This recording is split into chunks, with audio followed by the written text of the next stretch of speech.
永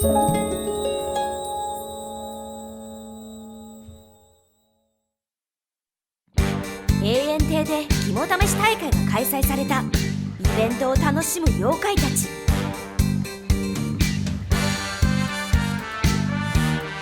しかし私の狙いはその裏で行われる真の肝試しだ。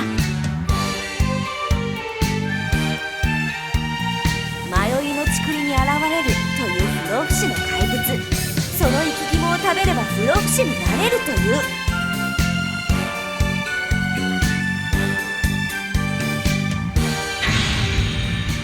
レームはやる気なさそうだが、レミリアは生き肝狙いで参加。早速怪物と遭遇。戦闘に。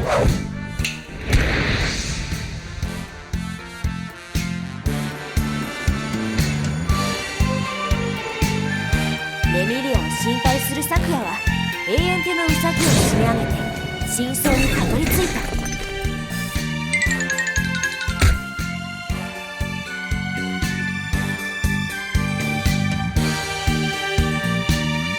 真の肝試しは何もかも永遠亭の主かぐやの仕込みだったのだ。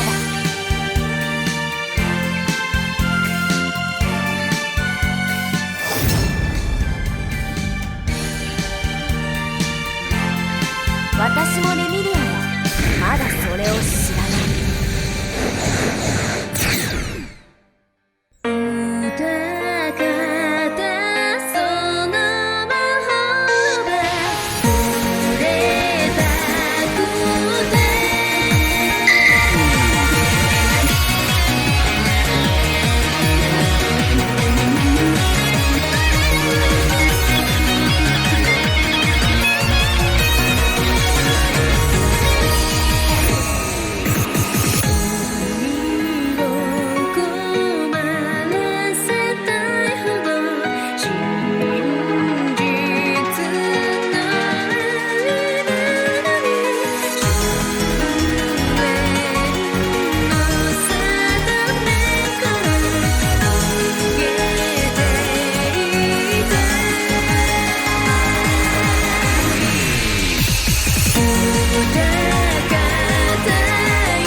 私も。待ってマリサ。こんなことだろうと思って来てみたが、ケーネ先生か。脅かすなよ。あの吸血鬼に助太刀するつもりかマリサ。2対1とは感心しないな。なんだ、ケーネ先生は不老不死の怪物側か。なら先生を入れて2対2でも私は構わないぜ。よかろうマリサ。威勢がいいのはお前の長所だが、不注意が多いのは直せと何度も言ったはずだ。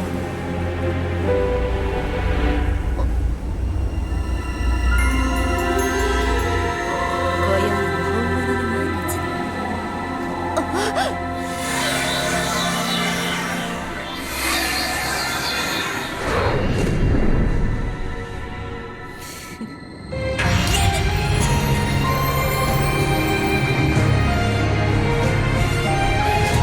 お前がここに来た歴史をなかったことにしてやろう。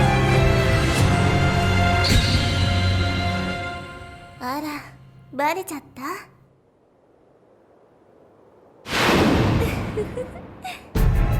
思ったより早かったわね。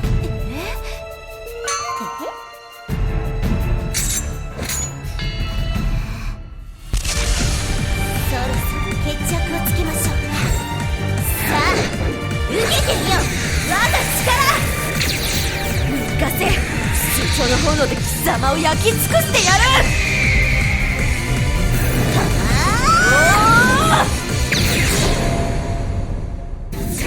お嬢様、手を引いてください。そいつの生き肝を食べれば不老不死というのは永遠手の姫の嘘です。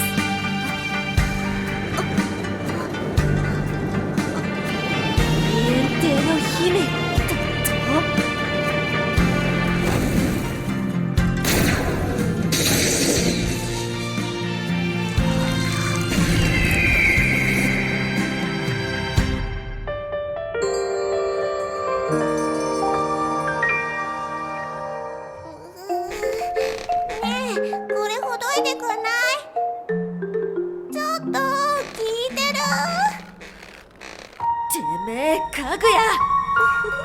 惜しかったわね。毎度ちょっかいかけてきやがって。もうか、地上の普通の人間だったあなたが不老不死になったことに私としては多少の責任を感じてるわけよ。はあ？まあ元はといえばあなたが勝手に蓬莱の薬を持ち出して飲んだせいなんだから自業自得なんだけどね。そんなこと分かってんだよ。とはいえ月から蓬莱の薬を持ち込んだのは私たちなわけだし、あなたも身に染みてるでしょ。永遠を生きる私たちにとっては退屈こそが最大の敵。日々いかに退屈を退け楽しんで生きるかが重要だって。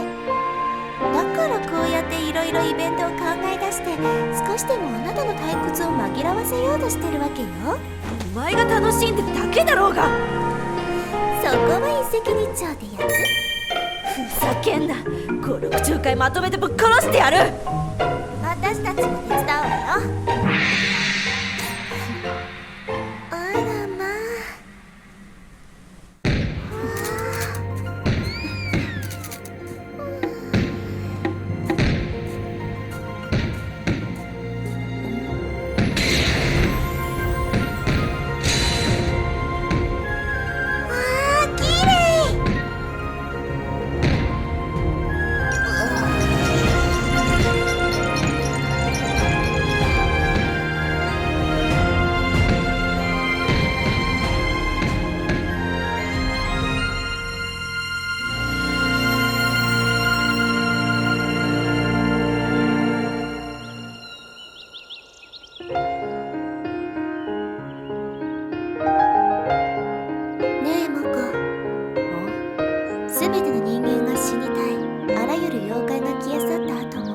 私たちは嫌でも永遠に付き合っていくんだから今後ともよろしくね。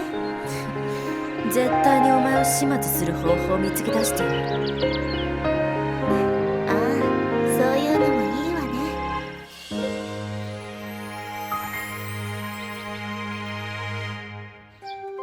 それが肝試しの参加者の経費。月の石なんだって。すごいですね。私にはただの石にしか見えないわ。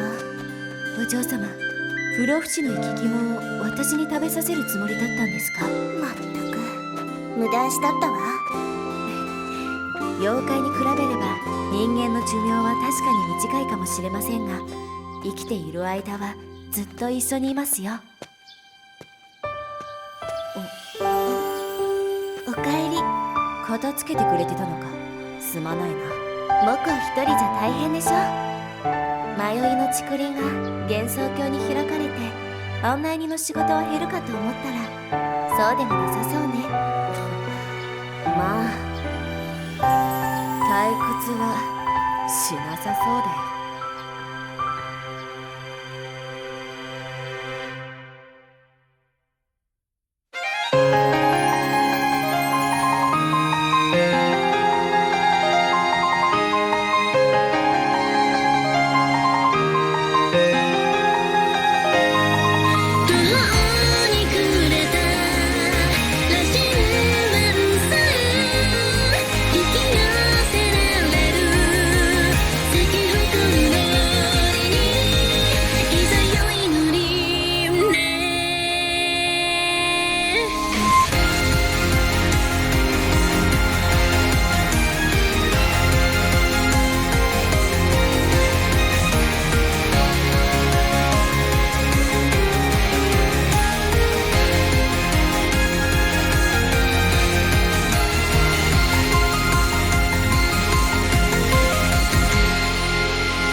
きない